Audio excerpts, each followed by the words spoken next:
what I just played was an exercise using scale steps around the chord tones of a root and a fifth. And I was getting those chord tones based on the triads of the C major scale.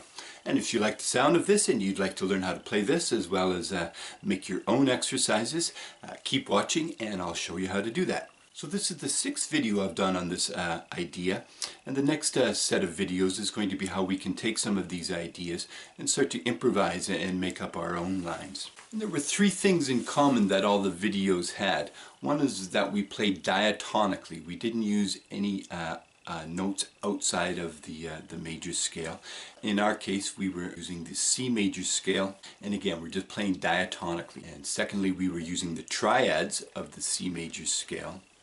And third, we were putting chord tones on the downbeats, and if not every downbeat, then on beats 1 and 3 we were having a chord tone. And when you're making up your own exercises, use these guidelines. It will really help you out as you make up your exercise. I'd just like to recap the other 5 that I've done. So the first video was a scale step below the chord tones, and we used all the chord tones, root, third, and fifth. The second video, we were putting a scale step above all the chord tones, and we were again using root, third, and fifth. The third video, we put scale steps below and above all the chord tones. Fourth video, we just reversed the third one. We put scale steps above and below the chord tones, again using root, third, and fifth. The fifth video, we went a scale step below, but we only used the root and the third. We just played back and forth on the root and third, again using scale steps below. In this video I'm going to do just a root and a fifth, and we're going to go a scale step above each of those. And I'm also going to talk about an idea of grouping. So we can take the scale step above the root and fifth and group that in 2s, 3s, and also 4s. And it really makes for some interesting lines and possibilities. And it's one of those things where, because it's a concept or an idea, you don't have to worry about trying to memorize licks or anything. You just have to know where your root and a fifth is and know what the scale step above it is, and then you're pretty well free to play whatever you want and just have that little guideline for yourself. And again, it really makes for some interesting lines and possibilities. I'd like to point out too that this is pattern based, so that this can be played in any key. I'm simply going to use the C major scale because it has no sharps and flats, and I don't have to say the word sharp or flat. I also like to point out a couple things with this. Speed is not important, and speed will come over time, the more familiar you become with the concept.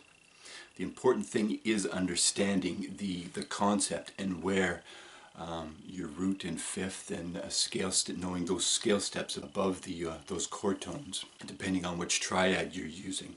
I also like to say that if you don't know the names of the notes on your instrument, now is a really good time to start doing that. So while you're practicing, say the note names, and you'll be amazed at how quickly you will memorize the notes on your neck. Okay, so let's go figure out the triads of the C major scale. Okay, along the top we're going to write C major scale, and above that we're going to write Roman numerals to represent the chord numbers. Notice we have capital Roman numerals and lowercase Roman numerals.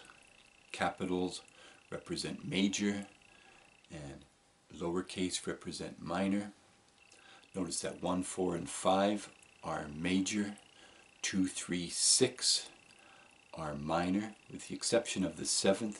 It's minor, but it also has a minor fifth, so it's called the diminished triad. And if you've ever heard anyone talk about a blues, a 1, 4, 5, or a 2, 5, 1, this is what they're talking about. Okay, and then along the side we're going to write the chord numbers, and above write first and fifth. And notice that the first is also called the root of the chord. Okay, and now let's get the scale steps above the root and the fifth. So on the first one, C is our root, the scale step above is D, and we're going to go to the fifth, which is G, and a scale step above that is A. Okay, so let's go on to the second one, D minor chord. We have D as our root, scale step above D is E, and the fifth of a D minor is an A, and a scale step above that will be the B. And let's do one more. I'm going to go to the E minor chord. So of course our root is going to be E. Scale step above E was an F. And scale step above the fifth, which is a B, is going to be C. I'd like to talk about the groupings now. So we have a root in a scale step and a fifth in a scale step. Root in a scale step, fifth in a scale step.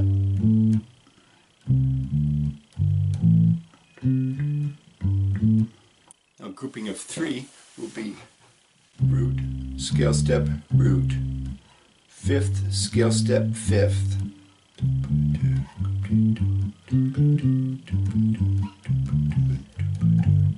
And a grouping of four is two groupings of two.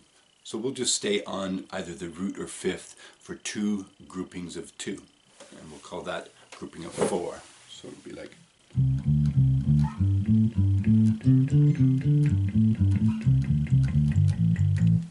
Now when you're making your own exercises, you can keep this in mind and purposely try to say, okay, I'm going to try to just do groupings of three now. Or groupings of two, groupings of four, whatever it is that your ear is telling you to try. It doesn't have to be complicated, just something like this. Here's a grouping of two. Okay, so I've got two demonstrations for you, and I'm going to do each one twice. Once at 70 beats per minute and then again at 80 beats per minute. And the first video is going to show groupings of 4 and 2. In the second exercise, I'm going to use groupings of 3 and also show how that you can change direction and use different octaves to kind of add variation to your ideas and your lines. Okay, so thanks for watching. We'll see you again at the end.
So there you go, exercises using roots and fifths based on the triads of the C major scale, and we were playing just a scale step above the root and fifth on that, and we were putting them in groups of 2, 3, and 4. And if you like this exercise, you can find it at musento.com under Intermediate and Advanced, Scales and Arpeggios, Triads of the major scale. Okay, thanks for watching. Don't forget to like and subscribe. Don't forget to check out Musento, and we'll see you again next time. Thanks. Bye-bye.